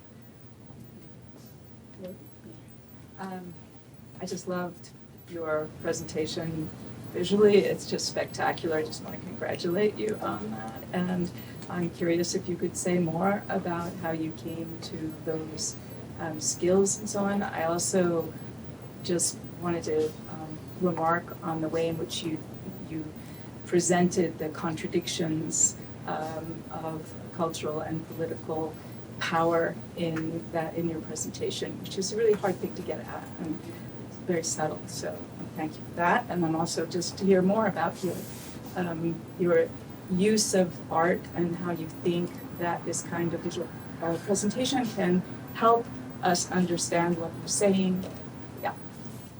Yeah, so the reason I did it like that is because I thought about how would I watch a video about a topic that I didn't really care about? And the only way that I would, no, that the only way I would do that is if it was with art, with drawings. And I know this because those are the kinds of videos I watch. So I was like, okay, this is how I have to do it if I have to do it. And I just learned during COVID, so then it came in handy here. And I think it was especially useful for this because a lot of the concepts are abstract, and it was like, I had to think about how I wanted to show it. I also know that a lot of people don't know about this context. So visually seeing what are the symbols that are used, what are the landmarks, what are the people wearing, what kinds of people are there. And then also, I didn't want to take photos during my research because people would have, some people would have been fine, but a lot of people wouldn't have been comfortable with that. And this was a way to bypass the awkwardness of it. Yeah. Stand over there. Yes, those are cute ones. Okay. And then, Hi Nora, I really enjoyed your presentation, so thank you for that. My question is, during your research, did you notice if there was a general attitude from Arabic-speaking Emiratis towards Ajanibs who wanted to learn Arabic? Like, was there sort of gatekeeping mentality around the Arabic language when it came to non-native speakers interested in it? Or was this viewed positively? Yeah, about I can see how it could be construed as gatekeeping because that is the way one of my participants phrased it as, well, there's two reasons that we're learning English. We're learning English because it is the language that everybody speaks. It is the way we can do our development and everything. But then also we're learning English because they can't learn Arabic. So it seems like it is this is our thing. But what I found actually was that some people I interviewed had been there for decades and don't speak any Arabic at all. And it's not as if these people aren't people who are willing to learn languages because a lot of them, especially the Westerners, there are a lot of Americans there who come from, who, lived in Russia for a long time, lived in Turkmenistan, lived in Afghanistan, lived in China. So many of them know Mandarin and Russian and Turkish and all those languages. So when you're there and you see these people who are trying and struggling and aren't able to learn the language, you of course are going to think they can't, and it's not because of the conditions in the UAE that make it difficult. So, and also because English dominates so completely, it is a way for them to get back some of their pride in that, yes, we are abandoning all of this and we're sending our children to international schools, but we're doing it because they can't do what we do, Yeah.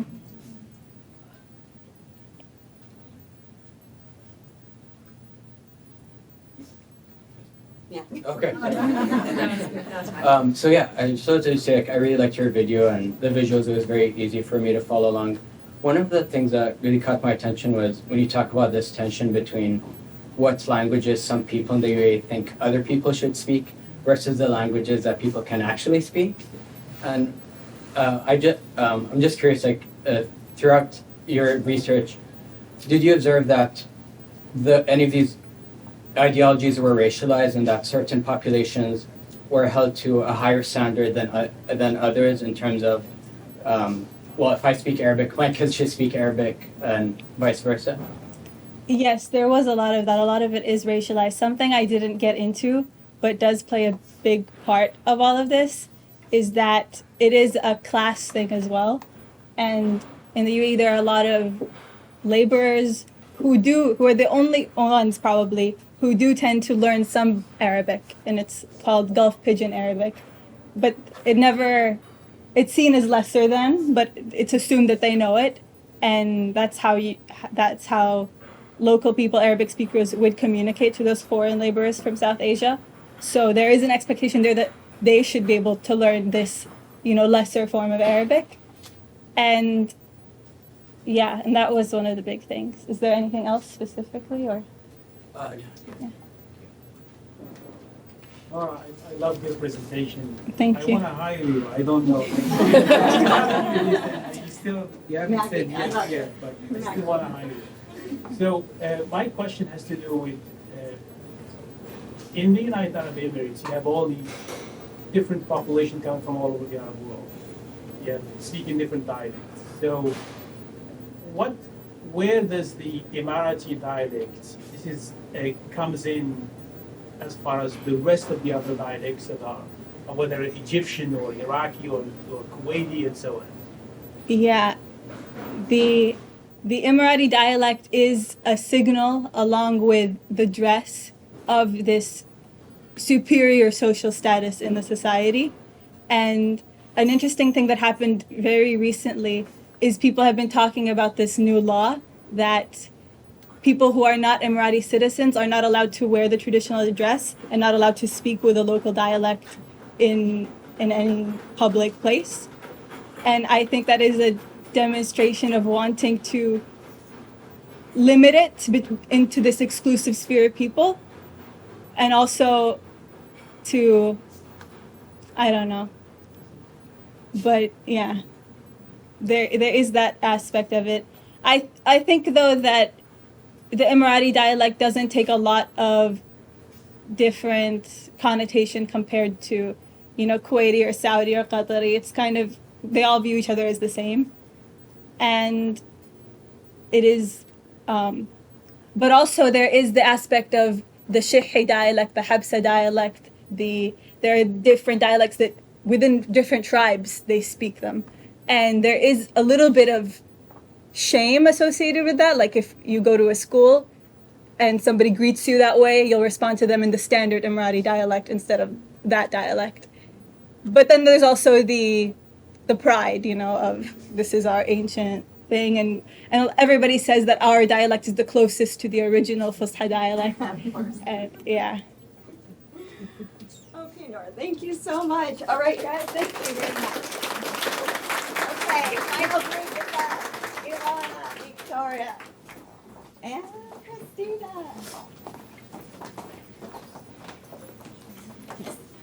Come on now.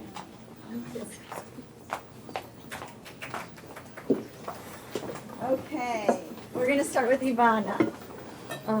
Who wrote, wait. Oh, yeah, sorry. I'll introduce you. Who did her presentation called Even If It's Just for the Day, How Renaissance Fairs Build Community and Bring Fantasy to Life. Okay, Ivana, could you please talk a little bit about your research? Yes, so my name is Ivana Hernandez, and I initially set out to research how people at Renaissance fairs engage with the imagination and elements of fantasy, with my main argument being that that fantasy is a sort of social practice that comes about at the fair, where people are invited to invest in the world of the Renaissance fair through like different traditions like costuming or like speaking in Shakespearean. And yeah. Awesome. I also just want to say, if you've seen her piece, she taught herself Premiere Pro and After Effects this week. And it's a beautifully animated piece. Yeah. Okay, first up. Going after that, I really like the book thing. Oh, thank you. But anyways, my question that I had for you was, how did you notice the fantasy narrative change, whether it be like a visitor going to the fairs or an employee working at the fairs? So there's different elements to this question. First, I found that a lot of people that are now visitors, or no, that were employees now, were visitors initially. And so I find that they did tell me like the role you have in that fantasy kind of changes when you're a visitor.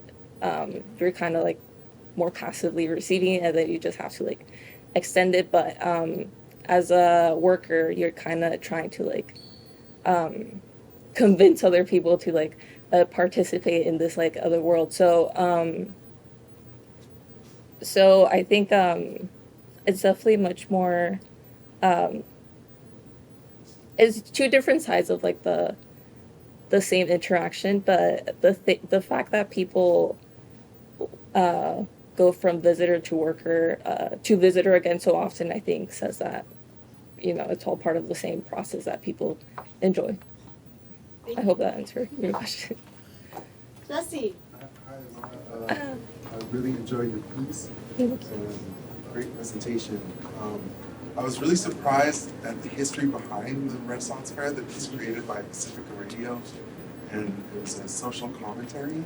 Can you elaborate more on that, and has that commentary carried over to today? Yes, so it started as I would say an extension of like the American like countercultural movement of like the 60s and 70s. It They funded this radio station because it promoted like very liberal countercultural ideas, and so they decided to create this fair where people would like kind of in this very like whimsy manner they'd like critique the McCarthyian like government at that time, and so. Yeah, so and then eventually started transitioning more into the radio like separated from the fair organization. They transitioned more into like educational, and now it's more into like this recreational thing. And I think when you ask people like overtly like oh do you feel like any connection to like do you feel like the fair is like countercultural or anything, most people will go like no, like what, like they won't really like understand what you're getting at, but I think that there's often this notion that it's like, oh, like I wish people would get along as they do here, as in like the regular world. So I think there's still this notion, which is part of like what I was like trying to argue, I guess, that that people, this is still a place that holds or manifests or is an embodiment of these hopes and values people hold that wish were like extended to like the world.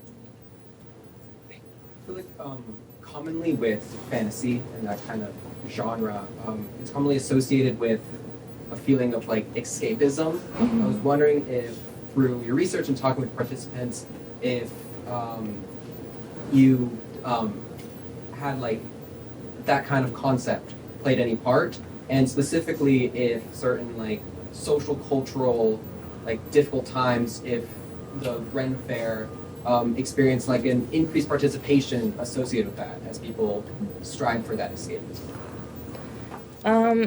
So yes, a lot of people even use that precisely that term, like escapism. I think that's definitely what comes to mind the most, like immediately. But in this escapism, people say that they often find like this community and all that, so it like transforms into something much like deeper for them. And yes, it actually like in the trends of people going to like Renaissance Fair, like you can see more and more people going as the years go. I wonder with these upcoming years if more people will end up going as well.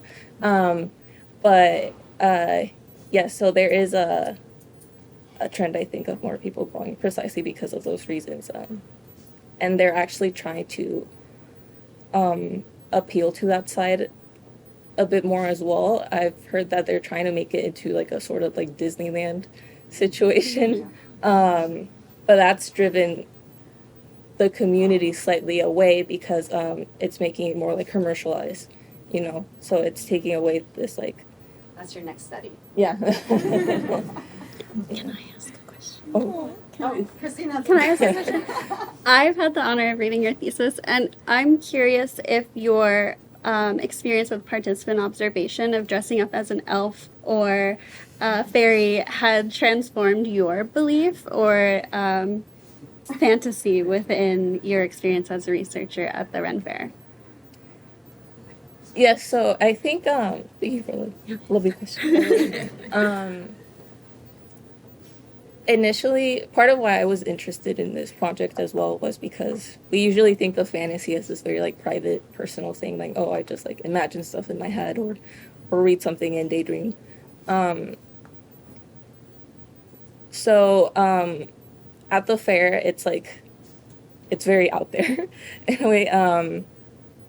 And so initially I was having a hard time like investing myself in the like dynamics of the fair. I found it like I felt awkward, honestly.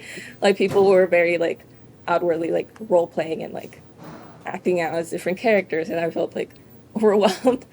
But so I think you definitely like, it's a sort of fantasy that you kind of have to like be open-minded towards. And yes, through my like dressing up and all that, I found that there are different ways of engaging with fantasy and how you connect to these like other worlds in your mind, I suppose, or these different things that may not be like in actual reality, but yeah, by acting them out, which I think goes against the usual notion of what fantasy and the imagination is. So. Okay, thank you. Thanks.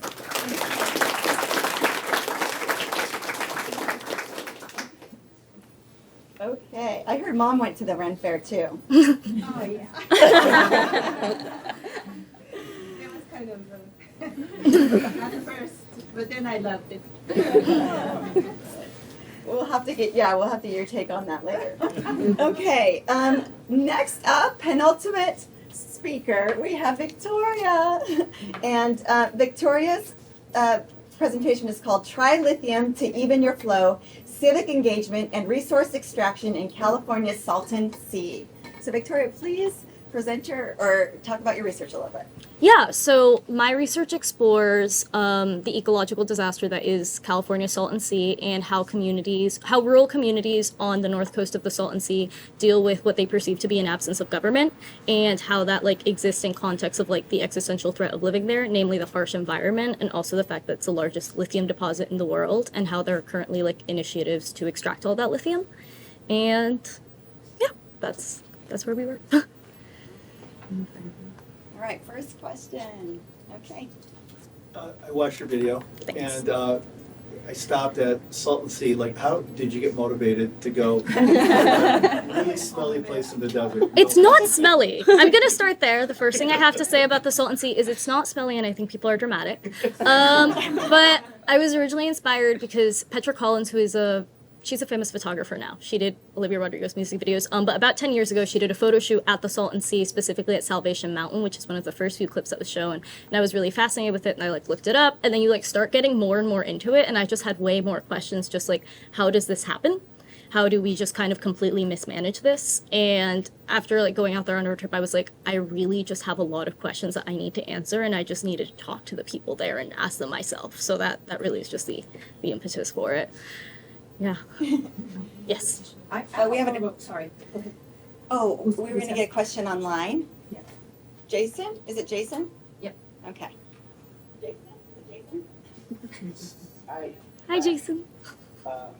So the question I have, I mean, it's such an amazing project and so interesting, and I remember being totally fascinated by it from the first time we spoke about it a while ago now. I haven't read the final piece, so you may have dealt with this in some way in the document. But I mean, I know you draw on ontology. You're interested in memory. There's a bunch of things happening here that is super fascinating.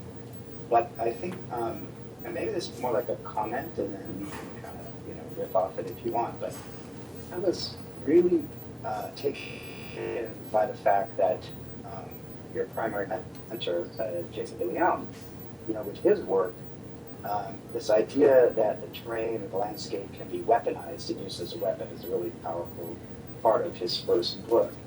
And here, the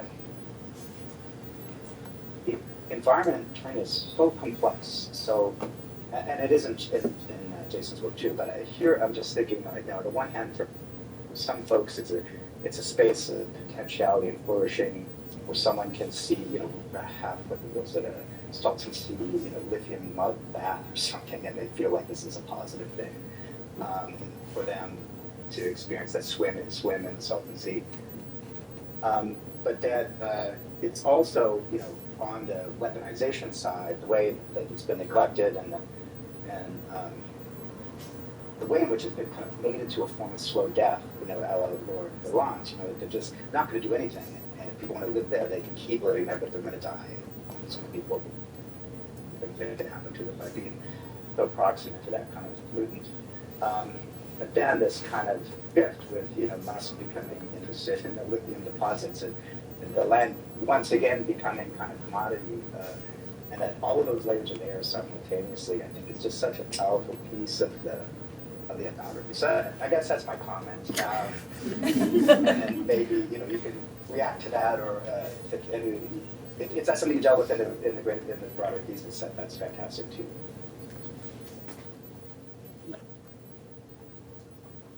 Yes, something that I think is really interesting is that most of the people who I spoke to love the land that they live on, and they think it's beautiful. And to be honest, I think it's really beautiful too. It kind of looks like nowhere else that I've ever been able to see.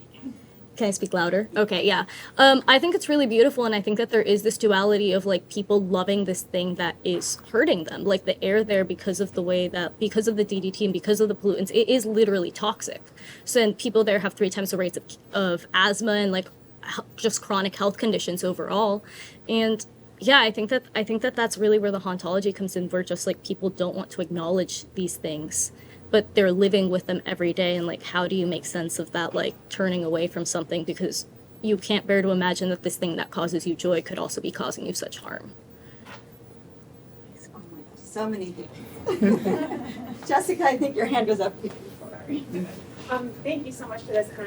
I'm feeling this multi-generational Lemelson kind of pride watching your thing, because Elena Mora, who worked and who grew up on the Salton Sea, did her project a few years ago, partly on community health and air quality. And it struck me that both of you did such visually sort of complicated and beautiful presentations of that place, pursuing different topics. My question is really just, it's a little unfair because it's a question about the now, and this was based on research you did before, but I think just last week I was reading about the restoration project actually sort of moving forward a little bit, and the governor was making a big deal about, finally the restoration is really gonna happen now. And I'm just kind of wondering, in her project, lithium was just coming on to the scene, but people have been saying they're going to restore the Salton Sea for a long time, and I'm just curious what you're hearing or how your research would inform how we should think about these kinds of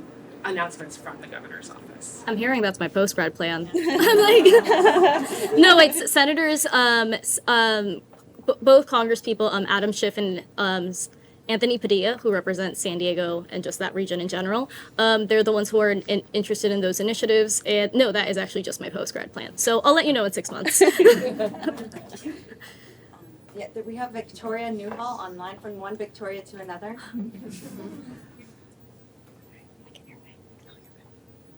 Sorry, I have to keep my camera off.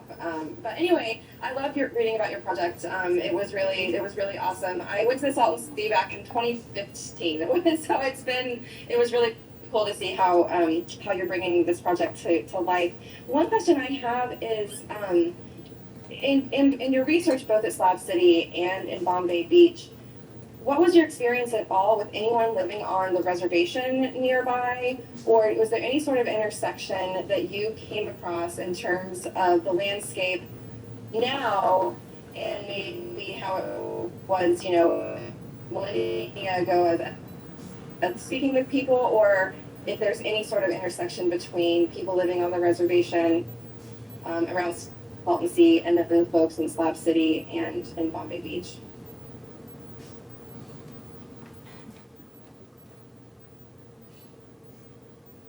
That's a really good question. Something I think is interesting about my paper is that even though Imperial County has the highest population of Hispanic residents, with the exception of one person, everyone I spoke to was white. And most people, especially who live in Bombay Beach, which is an old resort town, were descendants of people who had lived in those resort towns. One woman, her grandmother had run this hotel back in the day, and they had owned property that had been generationally passed down. And that was part of the reason why there is this idea of we have to reclaim the Salton Sea, we have to fix the Salton Sea, we have to reclaim. There's a sign in my video that says we have to reclaim Bombay Beach, and a lot of these people have a lot of pride in their heritage, and they love this place and they want to bring it back. So I think that Elena Moro's research actually touches on this. I didn't talk to anybody who was indigenous, but her work talks about the Hispanic people who are living at the sea, and I think any future research would just have to get way broader, but for the purposes of a summer we kept it within 50 miles. So Yeah. Okay, I know there's so many questions left, but you're at time, but afterwards? Okay, guys, last but not least. Thank you, Victor. Last but not least, we have Dean's Prize winner, Christina Duff, on the Razor's Edge. On the Razor's Edge, Women's Sex Work, Roles of Advocacy, and the Law. All right, Christina, please introduce a little bit about your research. Okay. Hi, I'm Christina Dev. She just very beautifully read my title, but I researched how sex workers sort of become destabilized by legal shifts, particularly the laws FOSTA SESTA, which stand for Fight Online Sex Trafficking Act, and the Stop Enabling Sex Traffickers Act, as well as how sex workers sort of navigate the personal meaning of their work, as well as the dominant narratives of victimhood and criminality, but also through building networks of care and community resilience. Okay, first question. Yes, go ahead. You mentioned in your video specifically about like the new online age of like sex work with developments in I don't know if you spoke with people and their thoughts on this, but with developments in AI, how do you think? Like, because I hear about issues with, and importantly, in particular, with their image being used with AI without consent and things like that, how that affects the kind of sphere you were researching. Well, I didn't really focus on how people like use AI or how they're really threatened or focused on how AI may, what I'm assuming is what you're saying is like take away their jobs, but that is a real threat. AI is a threat to everybody, so unfortunately I didn't get to really explore what sex workers really thought about that. But yes, it's a very important topic that should be explored further.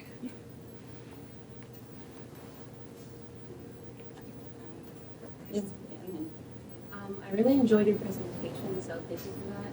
And I guess my question is that from your video, I really appreciate how descriptive and meaningful the interview data was. And so as like a researcher, I was wondering if you like took like certain steps to cultivate like a comfortable space for your interviewees, and did like you know them personally, or did you get I don't know like a snowball sort of sampling method? Or yeah. It was I worked in and around this industry, so it was feasible for me to speak to my participants. However, I only spoke to one participant that I knew. So the 36 other people was from snowball sampling, and I think that historically sex workers' voices have been erased, and there is a need to hear their narratives from their perspective. So they're very eager to talk to somebody, especially with someone who knows the language. And so, but it's very complex. There's also some people that I interviewed that it took a while for them to even talk about the sex work that they performed because of the stigma that they experienced. So just being cautious of that, and instead of just jumping in and being like, hey, what kind of sex work do you do? How's your day? Like, because they also want to share. So just sort of being cautious, reading your participant and making sure they feel safe and comfortable talking about a salacious topic. So, yeah, thank you. So it was very interesting. If you were in charge of developing public policy and implementing laws, based off your research, since you've gotten in touch with what their needs are, what would you actually change from what has been implemented in the past? Mm-hmm. I think it would, well, I'll start with what's happening now, and then I'll put in like what I think. There is a Safe Sex Workers Act that was passed in December of 2024 that is a specific bill that was lobbied by sex workers to research what I've been researching for the past 2 years. Who knows where that's going to go with the current state of the administration. So decriminalization, of course, paying attention to how these laws impact workers, but also seeing workers as more full human, not just victimhood or criminals. And so I think to make any sort of systemic change, we need to hear more of their stories, understand how complex this is, and how this sort of, as I say in my video, like ripples out to others. And I end saying that like sex workers are canaries in a coal mine. Sort of, they talk to their clients are so many people, so they hear what's going on. They know what's coming, and when you listen to them, we would learn a lot. So I think the first step is to hear what they have to say. Thank you.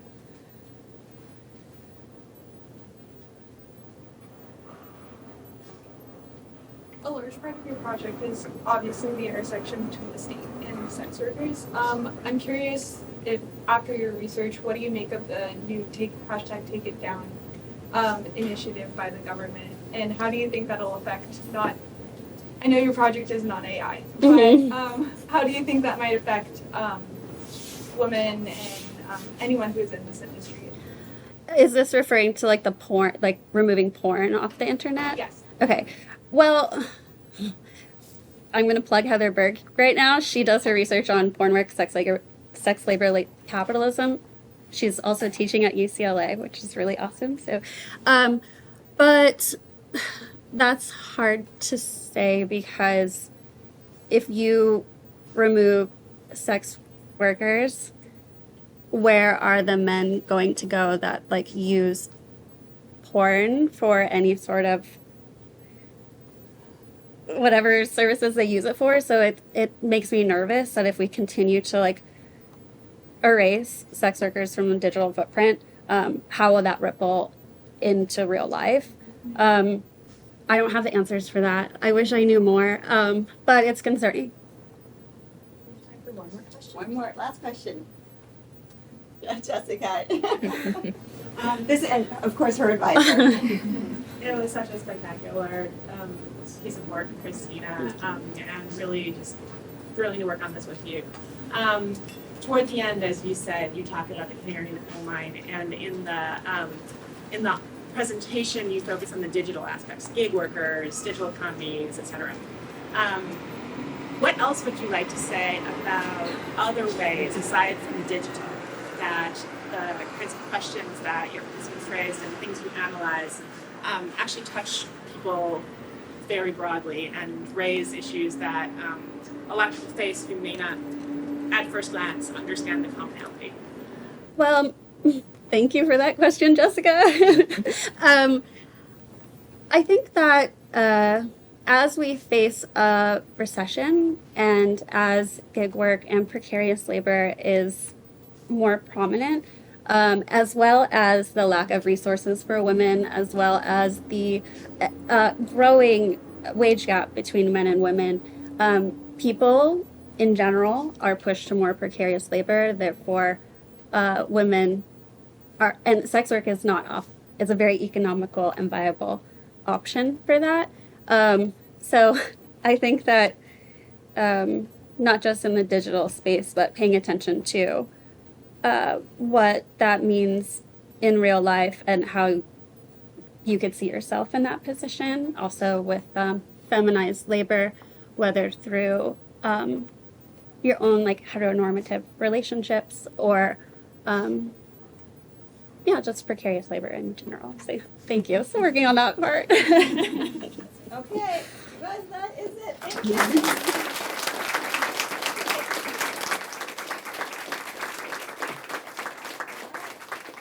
Okay, and so just some closing remarks. You guys can, you can return to your seat. Do you want the microphone? Oh, sure. All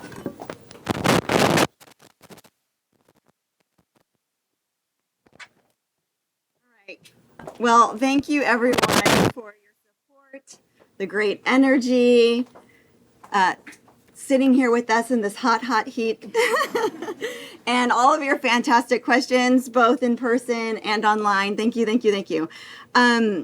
I want to thank again Rob and the Lemelson Foundation, Lori and Abby, advisors, faculty, friends, family, Amelia, staff, and especially you, Lemelson seniors, for your perseverance and pushing through to the end and doing justice to the research that you've been conducting over the past few years. You've made me very proud, and watching your videos, or, you know, every week coming to class and getting to see it build and build and for them to come to fruition has been really beautiful and such a joy for me. And thank you for representing our discipline of anthropology, really, right? Shedding light on pressing issues, very pressing issues that the world really needs to pay more attention to. And I say this every year, and I'm going to say it again. The Lemelson scholars give me hope in this crazy, wild world. And so best of luck as you graduate and you go out into the world. Yes, I have no doubt that each of you will do wonderful things and really make a difference. So really wonderful job today.